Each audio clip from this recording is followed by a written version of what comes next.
నమస్కారం city news కి స్వాగతం. తురకపాలెంలో మట్టి నమూనాలు సేకరించడానికి ICAR తో కొలాబరేషన్ ఉన్న శ్రీ బయోటెక్ నుండి ముగ్గురు శాస్త్రవేత్తలు వచ్చారు. తురకపాలెంకు శాస్త్రవేత్తల బృందం చేరుకుంది. హైదరాబాద్ నుంచి వచ్చిన ముగ్గురు శాస్త్రవేత్తలు నమూనాలు సేకరించారు. శాస్త్రవేత్తల బృందం నమూనాలను హైదరాబాద్ తీసుకువెళ్లి పరీక్షలు చేయనున్నారు.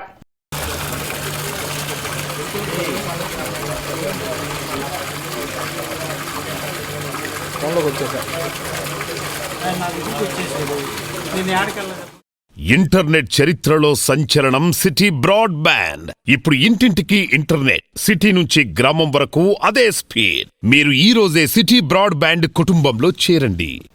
కలెక్టరేట్లో ప్రజా సమస్యల పరిష్కార వేదిక కార్యక్రమం జరిగింది. జిల్లా నలుమూల నుంచి వచ్చిన బాధితులు తమ సమస్యలు పరిష్కరించాలంటూ కలెక్టర్ నాగలక్ష్మికి వినతులు అందించారు. ప్రతి సోమవారం కలెక్టరేట్లో నిర్వహించే ప్రజా సమస్యల పరిష్కార వేదికకు బాధితులు బారులు తీరారు. ఫిర్యాదులను జిల్లా ఉన్నతాధికారులు స్వీకరించారు. ఆయా సమస్య పరిష్కారంకు తగు చర్యలు తీసుకుంటామని భరోసా కల్పించారు. ఉచిత బస్సు కోసం చేసే ఖర్చుతో యువతకు ఉపాధి కల్పించాలని మోదుకూరు గ్రామానికి చెందిన ముల్లపూడి విమలకుమారి ఫిర్యాదు చేశారు. నేను ఈ ఫ్రీ బస్సుల గురించి కలెక్టర్ గారికి చెప్పడానికని వచ్చానండి. ఎందుకంటే మాలాంటి వాళ్ళు పిల్లల్ని బీటెక్లు చదివించుకొని లాస్ట్కి వాళ్ళు ఉద్యోగాలు లేక టాపీ పనులకి ఏంటి పెయింటింగ్ పనులకి వెళ్ళి వాళ్ళు వ్యసనాలకు బానిసలు అవుతున్నారు. ఏ వ్యసనాలకంటే అంటే డ్రగ్స్లకి వాటికి అలవాట్లు అయితే వాళ్ళని చూసి మేము ఏడ్చుకుంటూ అట్లా ఉంటున్నాం. వాళ్ళకి ఏదన్నా ప్రీ సెంటర్స్, కోచింగ్ సెంటర్స్ అలాంటివి ఇస్తే వాళ్ళు ఏదన్నా ఉపాధి బయటికి వెళ్ళేసి ఏదన్నా చిన్న ఉద్యోగం చేసుకుంటానికైనా అవకాశం ఉండిద్ది. మస్తానయ్య దర్గా వెనుక గత 70 సంవత్సరాలుగా పాత వస్త్రాల వ్యాపారం చేసుకుంటున్న తమను అకారణంగా అక్కడి నుండి తరిమివేశారని ధనలక్ష్మి అనే మహిళ ఫిర్యాదు చేశారు. దానివలన 300 కుటుంబాలు జీవనాధారం కోల్పోయి రోడ్డును పడ్డాయని, తమకు వ్యాపారం చేసుకునేందుకు స్థలం చూపించాలని వేడుకున్నారు. మా పెద్దవాళ్ళందరూ 60 సంవత్సరాల నుంచి చేస్తుండగా మేము కూడా అదే వ్యాపారం చేసుకుంటే మేము జీవనోపాధి చేసుకుంటున్నాం సార్. ఇప్పటికి 9 నెలలు సార్ చేసి 9 నెలల నుంచి కూడా కమిషనర్ గారికి మేము మొత్తుకుంటుంటే ఏదో ఒక సాగు చెప్తున్నారు కానీ మాకు ఏ ఆధారం చూపించలేదు సార్. కోర్టు అయినా ఏం తీర్పిచ్చిద్ది సార్? మమ్మల్ని అన్యాయం చేయమని చెప్పిద్దండి. ఏ ఆధారం చూపించకుండా మేము బతికేది 1000 మంది కుటుంబాల వాళ్ళం, లేడీస్ అండి, అందరం మేము ఆడవాళ్ళం అండి బతికేది. ఆడవాళ్ళ పట్టు మీద కొట్టమందండి గవర్నమెంట్. సామాన్యులకు ఉచిత ఇసుక అందనీయకుండా అధికారులు చేస్తున్నారని సముద్రాల చినకోటేశ్వరరావు ఫిర్యాదు చేశారు. అసలు చంద్రబాబు గారు బండి తీసుకెళ్తే ఫ్రీగానే తెచ్చుకోమన్నారు. ఆడికెళ్తేనో బ్లాక్ లిస్టులో మైనింగ్ కార్డులు, ఆధార్ కార్డులు అని తీసుకున్నారు. మా పేర్లు పోయేలాగా బళ్ళు పోయినాయి అని చెబుతున్నారు. దీని మీద కన్సల్ట్ డిపార్ట్మెంటు అక్కడ తుళ్ళూరు నుంచి కానీ ఇక్కడికి వచ్చే లోపల ఆర్డీ వాళ్ళు కానీ, పోలీసు వాళ్ళు కానీ, MR వాళ్ళు, VR వాళ్ళు అందరూ కూడా మేనేజ్ చేసుకొని ఎవరికి వాళ్ళు బిల్లర్స్, రకరకాల కాంట్రాక్టులు వాళ్ళ పేరు మీద వెళ్తున్నాయి. దీని మీద గతంలో కూడా చెప్పాము. ఇప్పుడు కూడా ఆర్డీఓ, రెవెన్యూ అందరూ ఉన్నారు కాబట్టి సార్ నోటీసు పంపిస్తే ఆ మైనింగ్ ఆఫీసర్ని పిలిపించి అడిగితే లేదు సార్ అని చెప్పారు. దానికి సంబంధించిన ఎవిడెన్స్ కూడా సార్కి ఇచ్చాము.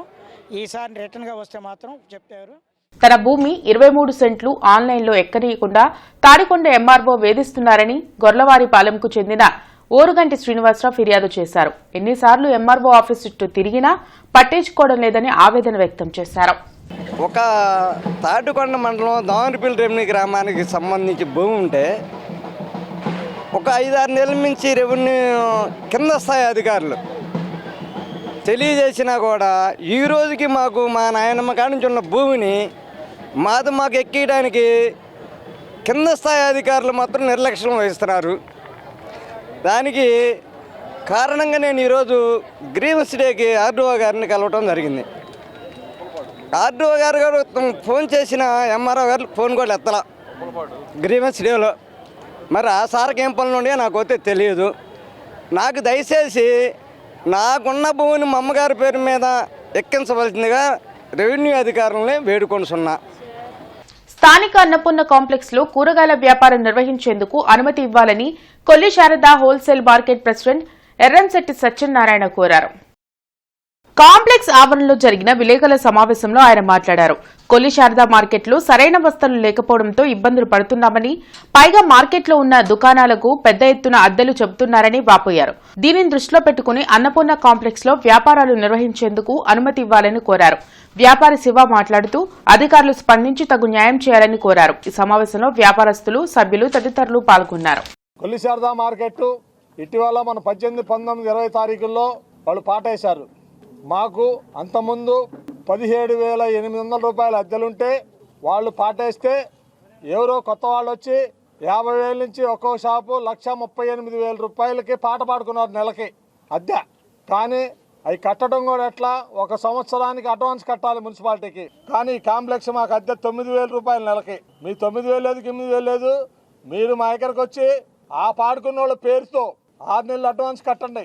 అడ్వాన్స్ అంటే సుమారు ఒక్కో షాపుకి 80,000-90,000 ఉంటుంది, కింద ఎక్కువ తక్కువ కలిపి. ఈ డబ్బులు వాళ్ళు కట్టిన తర్వాత వాళ్ళు 2 నెలలు వచ్చి షాప్ ఖాళీ చేయమన్నా మేము ఖాళీ చేయాల్సిందే. ఆ విధానం మాత్రం నచ్చల. అందుకని మేము అన్నపూర్ణ కాంప్లెక్స్కి వచ్చాం.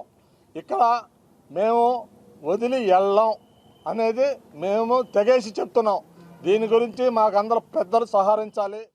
తురకపాలెం గ్రామంలో అంతుచిక్కని రోగాలతో మరణించిన కుటుంబాలకు 25 లక్షల ఆర్థిక సహాయం చేయాలంటూ సిపిఎం ఆధ్వర్యంలో కలెక్టరేట్లో ఆందోళన కార్యక్రమం నిర్వహించారు. తురకపాలెం గ్రామంలో సంభవించిన అకాల మరణాలకు ఆరోగ్య శాఖ మంత్రి బాధ్యత వహించాలని సిపిఎం రాష్ట్ర కార్యదర్శి వర్గ సభ్యులు సిహెచ్ బాబురావు డిమాండ్ చేశారు.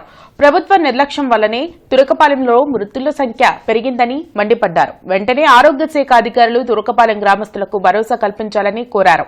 ఈ కార్యక్రమంలో జిల్లా కార్యదర్శి వై నేతాజీ, నగర కార్యదర్శి నల్లికాన్, బి ముత్యాలరావు, ఎల్ అరుణ, ఆది నికల్సన్, డెన్నిస్ రాయ్ తదితరులు పాల్గొన్నారు. ఇది వ్యవస్థల లోపం, వ్యక్తుల లోపమే కాదు. చనిపోతే గుంటూరు జిల్లా రాజధాని జిల్లాలో రాజధానిలో ఉన్న ప్రభుత్వానికి వైద్య ఆరోగ్య శాఖ మంత్రికి తెలియదా, ముఖ్యమంత్రి గారికి తెలియదా? అందుకే 25 లక్షల రూపాయలు ఆ కుటుంబాలకి నష్టపరిహారం ఇవ్వాలని కూడా మేము అడుగుతా ఉన్నాం. దీనికి తోడు ఈరోజు ఈ మరణాలకి ప్రభుత్వం తరపున ఆరోగ్య శాఖ మంత్రి గారు నైతిక బాధ్యత వహించాలి. ఎందుకంటే ఏ చిన్న పనైనా మా గొప్పతనం అంటున్నారు. ఏ మరణాలు జరిగితే మాత్రం మీకు సంబంధం లేదా? కింద వాళ్ళ మీద తోసేసి ఊరుకుంటారా? జిల్లా ఎస్పీ కార్యాలయంలో ప్రజా సమస్యల పరిష్కార వేదిక కార్యక్రమం జరిగింది. జిల్లా నలుమూలల నుంచి వచ్చిన బాధితులు తమ సమస్యలు పరిష్కరించాలంటూ ఎస్పీ కార్యాలయంలో అధికారులకు వినతులు ఇచ్చారు. ప్రతి సోమవారం ఎస్పీ కార్యాలయంలో నిర్వహించే ప్రజా సమస్యల పరిష్కార వేదికకు బాధితులు భారీగా తరలివచ్చారు. ఫిర్యాదులను పోలీసు ఉన్నతాధికారులు స్వీకరించారు. ఆయా సమస్యల పరిష్కారంకు తగు చర్యలు తీసుకుంటామని భరోసా కల్పించారు. శ్రీకృష్ణ ఎన్క్లేవ్లోని తమ ఫ్లాట్లను కటారి రాజకుమార్ అనే వ్యక్తి ఆక్రమించుకుని వేధిస్తున్నాడని బాధితులు భారత్పేటకు చెందిన అనుల కుమారి, గార్డెన్స్ కు చెందిన కాళేశావళి ఫిర్యాదు చేశారు. అరండల్పేట పిఎస్ లో ఫిర్యాదు చేశామని, కానీ పోలీసు అధికారులపైన దుష్ప్రచారం చేస్తూ ఇబ్బందులు పెడుతున్నారని ఆవేదన వ్యక్తం చేశారు. తమకు న్యాయం చేసి తమ ఫ్లాట్లను తమకు ఇప్పించాలని విజ్ఞప్తి చేశారు. 2015లో భారతపేట ఫస్ట్ లైన్లో ఒక ఫ్లాట్ అమ్మకానికి ఉందంటే కొనుక్కున్నానండి. అతనికి ఎలాంటి హక్కులు లేకుండా నా ఫ్లాట్ని కబ్జా చేశాడు.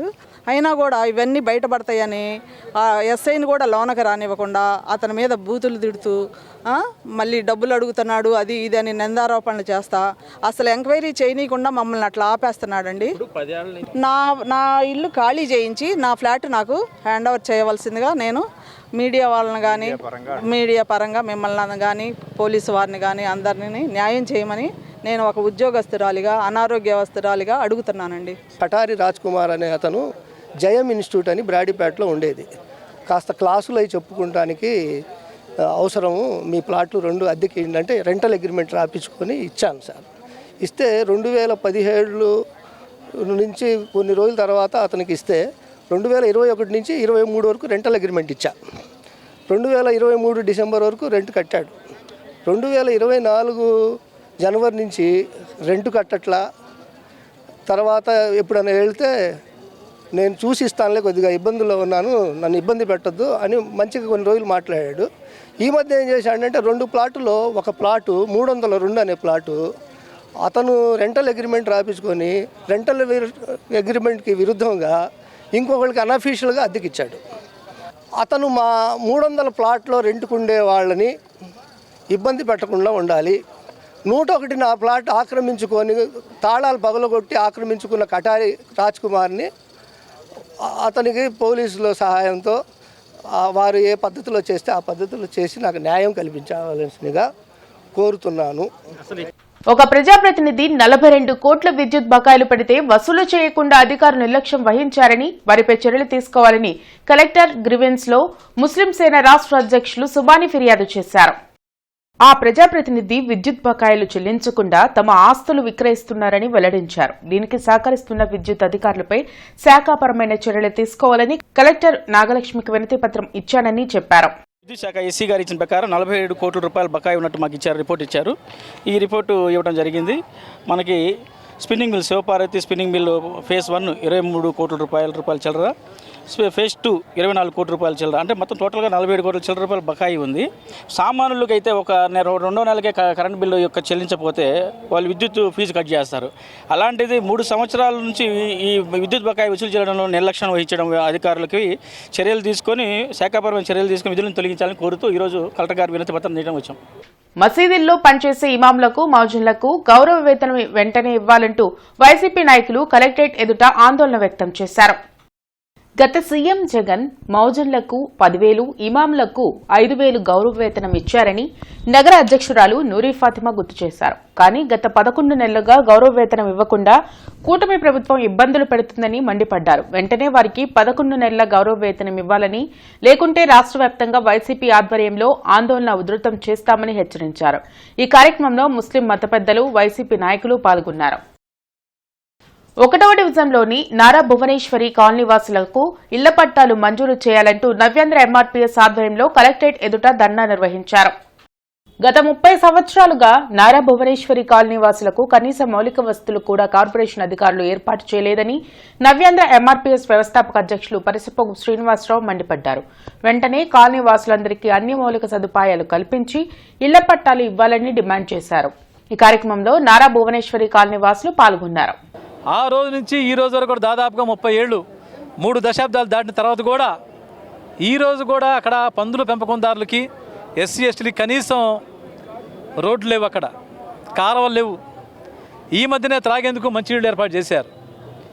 30 ఏళ్ళుగా ఉంటున్న వీళ్ళకి ఎటువంటి అధికారిక లెటర్లు లేవు, బీఫారాలు లేవు, పొజిషన్ సర్టిఫికేట్ లేవు.